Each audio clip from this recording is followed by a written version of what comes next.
بسم اللہ الرحمن الرحیم. جزا اللہ سیدنا و مولانا محمد صلی اللہ علیہ وسلم. حضرت عثمان بن عفان، حضرت عثمان رضی اللہ تعالیٰ عنہ اسلام کے تیسرے خلیفہ. آپ کی اسلام کے لیے بڑی قربانیاں ہیں اور آپ کو 18 ذی الحجہ کو شہید کیا گیا، جو کہ کل بروز اتوار کو آ رہا ہے.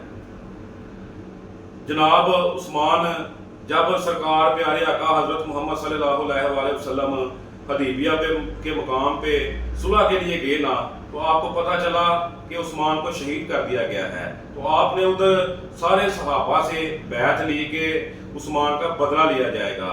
تو جب سرکار کی باری آئی تو سرکار نے اپنے ہاتھ کے اوپر اپنا ہاتھ رکھا اور کہا یہ ہاتھ عثمان کا ہاتھ ہے، اور ادھر سرکار نے بیعت لی. حضرت عثمان کون؟ حضرت عثمان کہ ایک دفعہ سرکار پیارے آقا اپنے حجرے میں تشریف فرما تھے، تو سب سے پہلے ابو بکر آئے. سرکار کی جو پنڈلی مبارک ہے نا، ادھر سے تھوڑا سا کپڑا اوپر تھا، تو حضرت ابو بکر رضی اللہ تعالیٰ عنہ آئے، کپڑا آپ نے ادھر ہی رہا. اس کے بعد حضرت عمر بن خطاب آئے، کپڑا ادھر ہی رہا. جب حضرت عثمان بن عفان رضی اللہ تعالیٰ عنہ آئے نا، تو آپ نے کپڑا نیچے کر لیا. تو یہ سارا جو ماجرا ہے نا، یہ اما عائشہ دیکھ رہی تھی. تو جب یہ معاملہ ختم ہوا تو اما عائشہ سرکار کے پاس آئی، آگے پوچھتی ہیں کہ جب میرے بابا ابو بکر آئے تو آپ کا کپڑا اوپر تھا، جب عمر آئے آپ کا کپڑا اوپر تھا، لیکن جب عثمان آئے تو کیا وجہ ہے کہ آپ نے اپنا کپڑا نیچے کر لیا؟ تو میرے پیارے آقا حضرت محمد صلی اللہ علیہ وسلم فرماتے ہیں کہ یہ عثمان وہ عثمان ہے کہ جس سے فرشتے بھی حیا کرتے ہیں.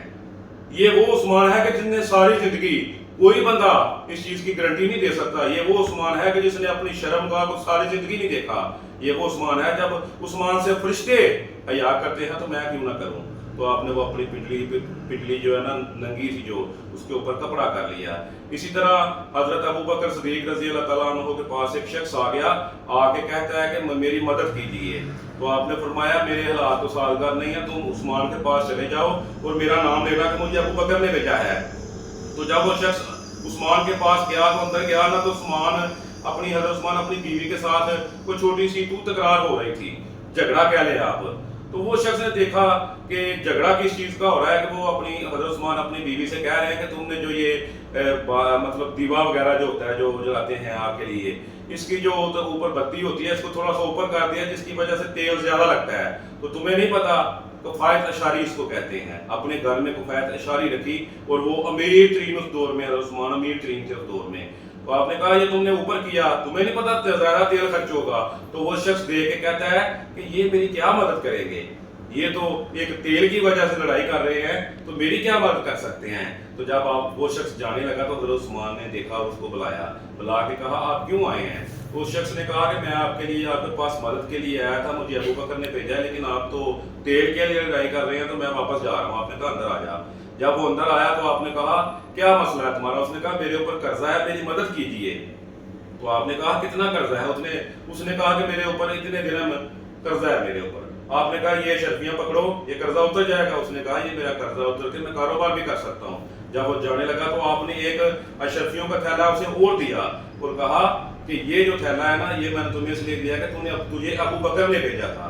یہ عثمان ہے کہ جب اپنے گھر کی باری آتی ہے تو کفایت اشاری کرتے ہیں، لیکن جب دین کی باری آتی ہے نا، جب اسلام کی باری آتی ہے تو وہ کس طرح خرچ کرتے ہیں. کہ جب ہم جو بھی کماتے ہیں، جو بھی ہمارے پاس ہے، یہ سب کچھ ہمیں اسلام پہ اللہ کی راہ میں خرچ کرنے کے لیے تردد نہیں کرنا چاہیے، ہمیں خرچ کرنا چاہیے. اور پیارے آقا حضرت محمد صلی اللہ علیہ وسلم کی 2 بیٹیاں آپ کے نکاح میں تھی، حضرت رقیہ اور حضرت ام کلثوم. جب ایک کا انتقال ہوا تو آپ نے دوسری بیٹی کا نکاح حضرت عثمان سے کر دیا. اور سرکار فرماتے ہیں عثمان میں خدا کی قسم کھا کر کہتا ہوں، اگر میری 40 بیٹیاں ہوتی ہیں نا تو ایک وفات پاتی تو میں دوسری کا نکاح تمہارے ساتھ کر دیتا. یہ حضرت عثمان بن عفان ہے. اور جب جہاد کا وقت قریب آیا تو آپ نے صحابہ کرام سے کہا کہ ہم جہاد کے لیے جا رہے ہیں، اپنا اپنا حصہ ڈالو. تو سب صحابہ اپنا اپنا حصہ ڈالتے گئے. تو حضرت عثمان جب کھڑے ہوئے نا تو آپ نے کہا میں 100 اونٹ دوں گا، اور وہ 100 اونٹ خالی نہیں، سامان کے ساتھ لدے ہوئے اونٹ دوں گا. تو سب صحابہ دیتے رہے. سرکار نے کہا یہ تھوڑا ہے، اور ہونا چاہیے. پھر عثمان کھڑے ہوئے، آپ نے پھر کہا کہ میں 100 اونٹ اور دوں گا سامان کے ساتھ. دوسرے صحابہ بھی جو جن کی توفیق تھی وہ دیتے رہے. سرکار نے کہا سامان ابھی بھی تھوڑا ہے. پھر تیسری دفعہ حضرت عثمان کھڑے ہوئے, آپ نے کہا میں 100 اونٹ اللہ کے راستے میں دوں گا اور سامان کے ساتھ دوں گا.